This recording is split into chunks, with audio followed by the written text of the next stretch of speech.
एक राजा की 7 बेटियां थीं। एक दिन राजा ने अपनी बड़ी बेटी से कहा, बताओ बेटा तुम किसका खाती हो? तो बेटी ने कहा, पिताजी हम आपका दिया खाती हैं। दूसरी बेटी से कहा, तुम किसका खाती हो? पिताजी आपका दिया खाती हैं। प्रजा से पूछा, तुम किसका खाती हो? बोले आपका दिया खाते हैं। सारे सबसे पूछा, तुम किसका दिया खाते हो? बोले आपका दिया। राजा आप ही हमारे पालनहार हो, आपका दिया हम सब खाते हैं। सबसे छोटी बेटी से कहा, बेटी तुम बताओ तुम किसका खाती हो? तब उस बेटी ने कह दिया, पिताजी हम भगवान का दिया खाते हैं, हम आपका दिया नहीं खाते। राजा को बड़ा बुरा लगा, उसे लगा हमारी इंसल्ट कर दी इसने, हमारा दिया खाती है और नाम ले रही है भगवान का। राजा ने कहा, कोई भगवान भगवान नहीं होता, अरे मैं तुम्हें खाने ना दूं तो तुम मर जाओगी। बेटी ने कहा, पिताजी तो आप करके देख लो। राजा बड़ा गुस्से में आया और अपनी उस बेटी का विवाह ऐसे आदमी से कर दिया जो बिल्कुल गरीब था और बिल्कुल बीमार था। गरीब था और बिल्कुल अचल था। अचल मीन्स एक कदम भी। एक लकड़हारा था, जंगल में लकड़ी काटने गया, अचानक उसकी तबीयत बिगड़ गई और वहीं पर वो पड़ा रहा, वहीं मलमूत्र में घिसटता रहा। ऐसे गंदे आदमी से राजा ने अपनी उस बेटी का विवाह कर दिया कि देखता हूं तू अब कहती है भगवान का खाती हूं तो अब खिलाए तेरा भगवान। 6 बेटियों का विवाह उसने अच्छे राजाओं के घर किया, राजकुमारों के साथ खानदान में किया, और एक बेटी का विवाह लकड़हारे से कर दिया, वो भी जो बीमार था, जो मलमूत्र भी वहीं कर रहा था, पूरा गंदगी थी, मक्खियां भिन्न भिन्न कर रही थी। उस लड़की को लगा कोई बात नहीं, विधाता की ऐसी ही मर्जी है। वो लड़की जो थी अपने उस पति के संग रहने लगी। उसे पास में नदी थी तो ले गई, नहलाया धुलाया साफ किया, और जो उसके भाग्य में था मिला। उसका पति चल नहीं पाता था, अब वो क्या करे, पति को भोजन कैसे कराए? तो जंगल की लकड़ियां बीनती और ले जाके शहर में बेचती, जो पैसा आता उससे कुछ दवाइयां लाती, कुछ रोटियां लाती, खाती, पति को खिलाती, दवाई खिलाती। और वहां पर एक नाग नागिन, जंगल था ना तो जंगल में तो जीव जंतु ही रहेंगे, एक नाग नागिन का जोड़ा था। तो वो जब दूध लाया करती अपने पति को देती, और जो बच जाता तो दौने में वो वहां नाग नागिन को रख दिया करती थी। तो नाग नागिन दूध पीते और बड़े प्रेम से वो खुश रहते। अब वो धीरे धीरे उसका पति ठीक होने लग गया, बीमारी से उसको राहत मिलने लग गई, ठीक होने लगा। एक दिन नाग ने सोचा कि ये मेरी इतनी सेवा करती है, परोपकारी भाव है, यदि इसे धन मिल जाएगा तो ये तो समाज की बहुत सेवा करेगी। तो सांप ने उसे स्वप्न में कहा कि जहां हम लोग रहते हैं वहां बहुत बड़ा खजाना गड़ा है, तुम खोद लेना। वो लड़की ने खोदना शुरू किया, उसे सच्ची का खजाना मिल गया, जिसमें बहुत सारा सोने चांदी से भरा हुआ खजाना था। वो तो लखपति हो गई। उसने एक बड़ा सा महल बनवाया, नगर बसाया, ओ बढ़िया ठाट बाट बनाया, और दोनों राजा रानी हो गए। उसका पति बिल्कुल स्वस्थ हो गया और बढ़िया राज सिंहासन पर बैठने लगे, और बड़े प्रेम से हाथी घोड़ा इकट्ठा किया और सेना इकट्ठी की, राजा हो गया। वो रानी हो गई, पर उसने परोपकार नहीं छोड़ा। रोज अन्न क्षेत्र चलाती, जो आए सबको भरपेट भोजन मिलेगा। उसके पास जरूरत से ज्यादा धन हो गया। एक दिन वो सबको भोजन बांट रही थी तो उसने देखा कि लाइन में सबसे पीछे उसका बाप लगा हुआ और उसकी बहनें लाइन में लगी हैं भोजन के लिए। उसने पहचान लिया, ये तो मेरा पिता है। उसने कहा, पिताजी आप? वो सन्न रह गया, कौन हो आप? मैं आपकी बेटी छोटी, लकड़हारे से विवाह किया था, कुछ याद आया? हाँ हाँ, पर तेरा ये ठाट बाट कैसे? पिताजी पहले ये बताओ कि आपकी ये दुर्गति कैसे हो गई? बेटी सच्ची कहा था तूने, हम बड़े अहंकार में थे कि मैं राजा हूं, लेकिन मेरी राजगद्दी छीनते देर नहीं लगी, सब नाश हो गया। सारी बेटियां जिन्होंने ये कहा था कि पिता के भाग्य का खाती हैं, आज पिता कुछ नहीं खिला पा रहा है इन्हें, आज तू खिला रही है। तब उस बेटी ने कहा, पिताजी मैंने कहा था ना कि सब अपने अपने भाग्य का और सब भगवान की कृपा का ही खाते हैं, सबको खिलाने वाला भगवान है। हम झूठा ये नाम लेते हैं कि हम किसी को खिला रहे हैं, कोई किसी को नहीं खिलाता, सबके पालनहार भगवान है। राजा ने उस बेटी के लिए लकड़हारा चुना था, लेकिन फिर भी मेरी माँ, कई बार बाप अपनी बेटी के लिए बहुत अच्छा घर चुनता है, घर और वर, फिर भी वो माइनस हो जाता है, और कई बार सामान्य लड़के के संग विवाह कर देने पर वो बहुत ठाट बाट में हो जाते हैं। सच्ची बताएं, हर आदमी अपना भाग्य लेकर पैदा होता है। ये भाग्य क्या है? जो पिछले जन्म में आपने अच्छा या बुरा कर्म किया था, वही अच्छे और बुरे कर्म के प्रतिफल को भाग्य कहते हैं। मैंने पिछले जन्म में बहुत अच्छा किया तो इस जन्म में मुझे बहुत अच्छा मिला, वही मेरा भाग्य है। मैंने पिछले जन्म में किसी के साथ बहुत गलत किया, आज मेरे साथ गलत हो रहा है, वही मेरा भाग्य है और वही मेरा कर्म दंड है। इसलिए हमें जीवन में कभी किसी को दोष नहीं देना चाहिए कि दुख तुम्हारे कारण मिला, दुख तुम्हारे कारण मिला। कोई किसी को दुखी नहीं करता, कोऊ ना काहू को सुख दुख कर दाता, निज कृत कर्म भोग सब भ्राता। हर व्यक्ति अपने किए का दंड भोगता है, अच्छे का अच्छा, बुरे का बुरा। इसलिए ये ईश्वर का विधान मानकर हर हाल में प्रसन्न रहकर भगवान का धन्यवाद करो। पिछली करनी बिगड़ी थी पर आज ना बिगाड़ो, अब ना बिगाड़ो, अब बिगड़ेगा तो कल भी बिगड़ेगा। पिछला कल बिगड़ा तो वर्तमान बिगड़ा है, वर्तमान बिगाड़ोगे तो भविष्य भी बिगड़ जाएगा। इसलिए अब तो अच्छा करो, अब गलत ना करो, क्योंकि आज से ही कल है। जिसका वर्तमान अच्छा है, प्रेजेंट अच्छा है, उसका फ्यूचर अच्छा है, भविष्य अच्छा है। वर्तमान बिगड़ा तो भविष्य बिगड़ा। तो बताओ हम सब किसका खाते हैं मेरी मां?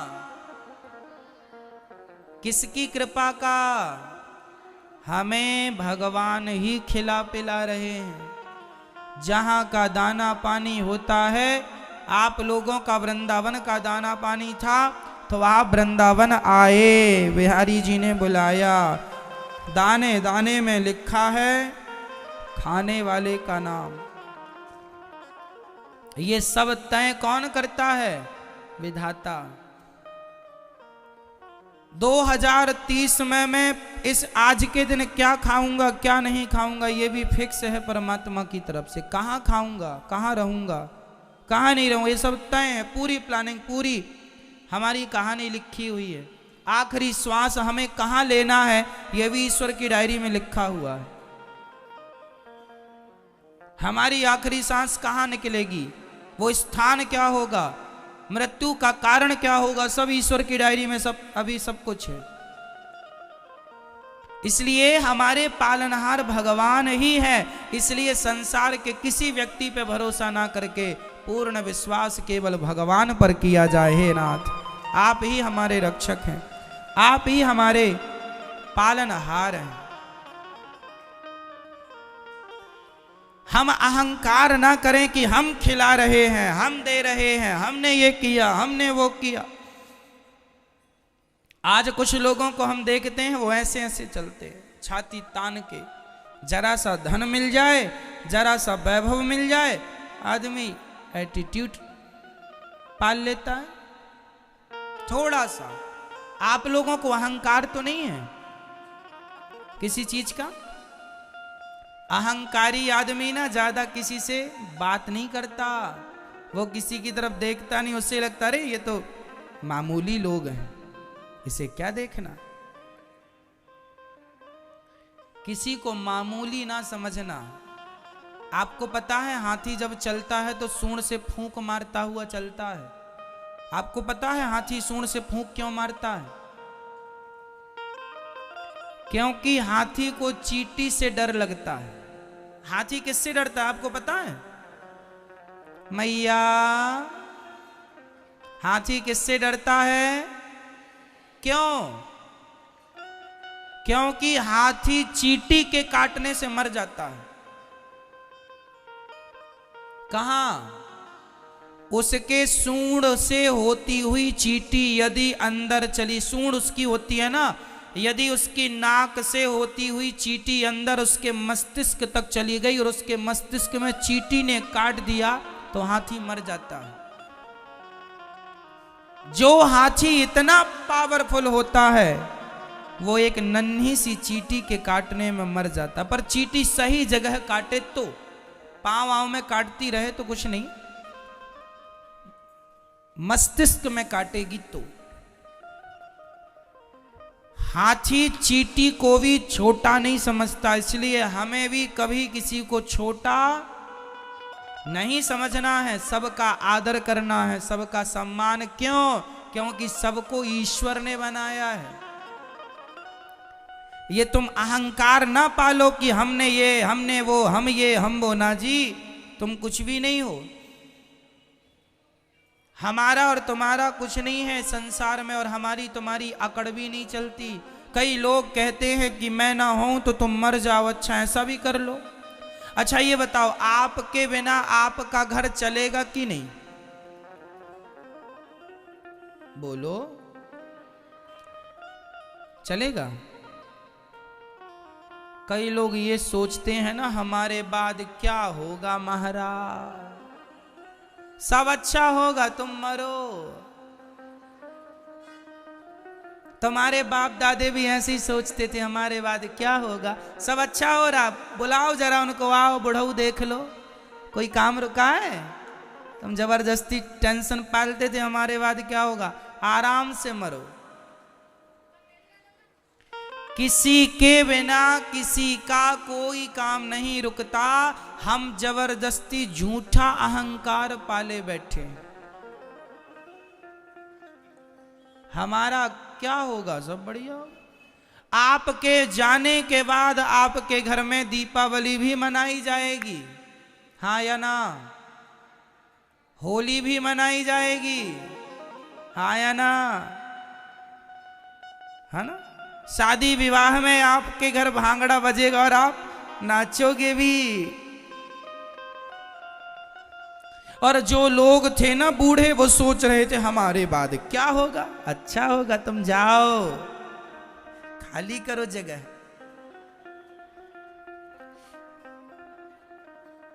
ये अहंकार ना पाल कर बैठना।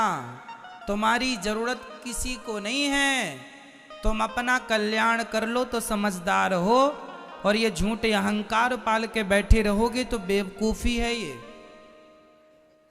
मेरी जरूरत किसी को नहीं है, मैं जबरदस्ती ये कह रहा हूं मेरे द्वारा ये काम हो रहा, मेरे द्वारा ये हो रहा। ना जी, हमारी जरूरत किसी को नहीं। बताओ किसकी किसे जरूरत है?